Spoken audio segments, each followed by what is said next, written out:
안녕하십니까. 영상과 사진을 담는 건축가 고놈입니다. 오늘은 R7을 포기하고 구매한 아토모스의 닌자 V 플러스에 대한 리뷰를 시작해 보도록 하겠습니다. 제가 지금 집이 아니고 현장 숙소이기 때문에 제 본업이 건축업이다 보니까 약간 좀 많이 누추한 점 양해 부탁드리고요. 그러면 지금부터 시작해 보도록 하겠습니다.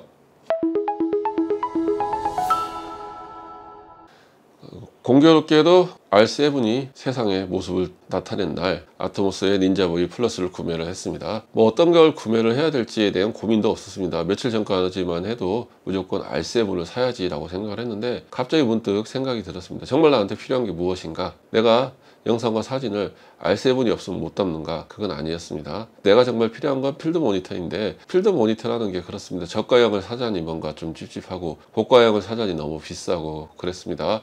그래서 눈여겨보던 게 고독스의 GM55였는데 캐논 카메라와 연결하는 케이블이 아직 안 나왔기 때문에 그거는 패스하고, 갑자기 인터넷을 보는데 프로모션에 들어갔습니다. 무려 40만 원이 넘는 금액을 다운을 시켜줬고, 이상하지 않습니까? 그래서 이제 전화를 해봤습니다. 업체에 전화를 했더니 업체에서 하시는 말씀이 새 제품이 나오기 때문에 프로모션을 해서 재고 탕진을 하는 거냐? 그건 아니라고 합니다. 이거는 펌웨어 업데이트로 계속 쓸 수 있는 거기 때문에 절대 그런 건 아니다 라고 말씀을 하셨고요. 그러냐? 그러면 알겠다, 감사하다 하고 구매를 결정하게 됐습니다. 그리고 제 개인적인 뇌피셜입니다. 이게 국내가가 188만 원인가 그렇기 때문에 선뜻 구매하기 쉬운 금액이 아닙니다. 아마존이나 그런 곳에서 직구를 하신 분이 많고요. 저 역시도 직구를 할까 검색을 하고 그랬는데 다행히 국내에서 프로모션을 하고요. 마음에 두고 염두에 두고 있던 제품이고, 이게 또 재고 소진이 돼서 언제 또 프로모션이 그만둘지 모르기 때문에 빠른 구매를 진행을 하게 되었습니다.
SSD 카드는 다른 건 준비하지 않았습니다. 이렇게 끼워서 연결을 한 다음에 컴퓨터로 전송을 하면 되니까 이렇게 했고요. 애플 마운트 배터리 같은 경우에도 이제 더미 배터리를 장착을 하기 위해서 준비를 하였습니다. 그래서 더미 배터리는 해외 직구이기 때문에 시간이 좀 걸리고, 대부분들 여기 튀어나오는 부분이 보기 싫다고 하셨는데 케이지를 샀습니다. 개조를 해서 쓰거나 아니면 미니 SSD를 사용하면 되는데, 미니 SSD 자체도 엔젤버드 제품입니다. 제가 엔젤버드 메모리에 조금 크게 혼이 났기 때문에 엔젤버드의 메모리는 사용을 안 할 것 같고요. 항상 모든 제품에는 필름 장착할 것이고요. 리뷰는 다시 한번 하겠지만 영롱한 닌자 V 플러스를 구매를 하였습니다.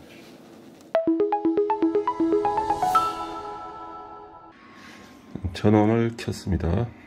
지금 앞에 보이는 화면 나오고요. 이제 이것저것 만져보고 유튜브 보고 공부는 해야 되겠지만 상당히 잘 나오고 있습니다.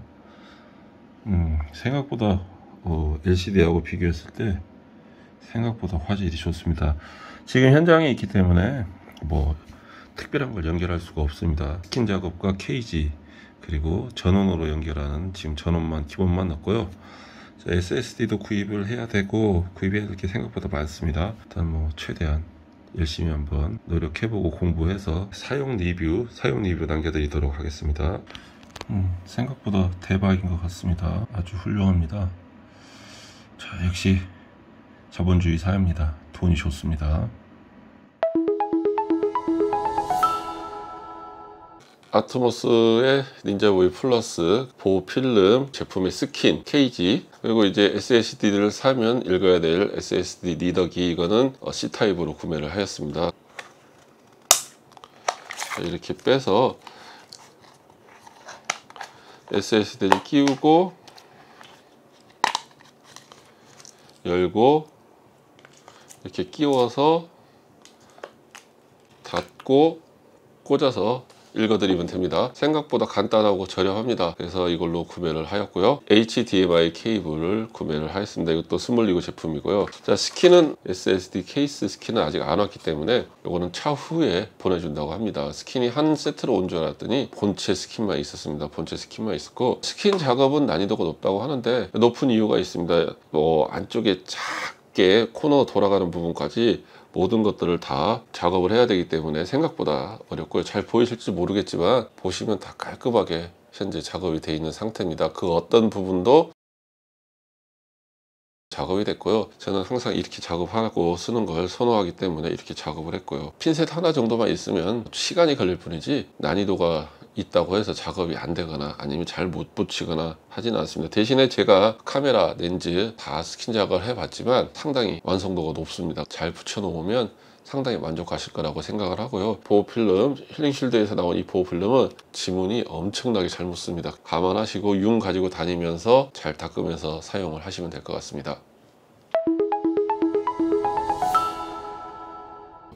아무래도 AS 부분에 있어서 고장이 나면 여기서 고칠 수가 없기 때문에 본국으로 보내야 됩니다. 본국으로 보내야 되니까 상황에 따라서 금방 되는 것도 있고 빨리 되는 것도 있겠지만, 이게 왔다 갔다 하는 시간은 기본적으로 분명히 길 거라고 생각이 됩니다. 유튜브에 보면 3달 걸린다 전화해서 여쭤봤더니 고장이 어느 정도냐에 따라서 틀린다고 하고요. 초도 불량은 교체를 하고 거의 고장이 나거나 불량이 나질 않는다라는 얘기를 듣고 구매를 하게 됐습니다. 그리고 SSD는 어떤 분들은 간지다 해서 아트모스에서 나오는 미니 SSD를 다는데 제조사가 엔젤버드입니다. 제가 R5C를 구매하고 엔젤버드의 CF 익스프레스 타입 B를 사고 고생을 많이 해서 결국에는 환불 반품까지 했기 때문에 제 입장에서는 죄송한 얘기지만 엔젤버드는 저에게는 템버드입니다. 결국에는 이래저래 고민한 결과 4K 120프레임, 8K 30프레임을 지원을 하는 거는 860 프로다 해서 860 프로를 구매를 하려고 했더니 이게 또 870 에보보다도 금액이 비싸고 이래저래 또 나온 지 출시가 된 지도 좀 되고, 그래서 결국에는 고민하다가 일단은 집에 제 예전 컴퓨터에 달아놓은 256이 있습니다. 256이 있기 때문에 그걸 쓰다가 주문을 해야겠다라는 생각을 하게 되었습니다. 아직 SSD는 구매를 하지 않았고요. 전원 같은 경우에는 뒤쪽에 연결하는 F마운트 더미 배터리를 D탭으로 구매를 합니다. 그러면 제 V마운트 배터리에 연결해서 사용을 할 수 있고, 실질적으로 사용을 해봐야 알겠지만 아마 제가 하고 있는 나노2 배터리 13500A짜리로 3시간 정도는 촬영과 모니터링을 같이 녹화까지 할 수 있지 않을까 라는 계산이 나오기 때문에 그렇게 쓰는 게 좋겠고, 여기다가 F마운트 배터리 970을 달고 하게 되면 무게가 상당할 것으로 생각이 됩니다. 그래서 더미 배터리를 사용을 하고 이런저런 출력 단자가 많은 V마운트 배터리를 사용하고 있기 때문에 그렇게 해서 출력을 해서 사용을 하는 게 아마 제일 좋지 않을까라는 생각을 해서 배터리 하나에서 모든 걸 다 케어할 수 있는 방법을 사용을 하기로 했습니다. 물론 이 V마운트 배터리에서 이쪽 저쪽 전원을 공급을 하는데 만약에 약하다 하면 어쩔 수 없이 별도의 F마운트 배터리를 달아야겠지만 지금은 한번 그렇게 사용을 해 보려고 준비하고 있고요. 그건 아마 직구기 때문에 한참 올 것 같습니다. 이 파우치 케이스는 상당히 큽니다. 모니터를 끼우는 이런 파우치도 있는데 케이지를 끼우기 때문에 들어가지는 않습니다. 억지로 힘을 주면 조금은 들어가는데 그렇게 해서 파우치가 찢어지고 강제로 밀어넣어서 그런 것보다는 넣고 위에다 덮는 용도, 이렇게만 해서 한쪽에는 모니터 넣고요, 한쪽에는 전원 SSD 케이스 리더기, SSD 리더기 같은 걸 넣고 닫으면 닫힙니다. 파우치 사이즈가 많이 크죠. 많이 큰데 그래서 어디 가방에 넣고 다니기 조금 불편할 수가 있습니다. 너무 크기 때문에. 하지만 이 안에 필요한 모든 것들을 다 넣을 수 있으니까 나쁘지는 않고요. 아트모스 있지 않습니까? 딱 촬영할 때 딱 끼고 가면 제 아트모스네. 그럼 옆에다가 이제 매직으로 닌자 V 플러스, 농담입니다. 케이스는 파우치는 커서 저는 나쁘지는 않다고 생각합니다. 하지만 단점은 카메라 가방에 넣고 다니기 너무 크다. 그게 한 가지 단점이고요. 상당히 하드한 재질로 되어 있기 때문에 보시다시피 아주 좋습니다. 색깔이 조금 더 진했으면 하는 바람이 있는데 안 되면 세탁해서 쓰면 되죠.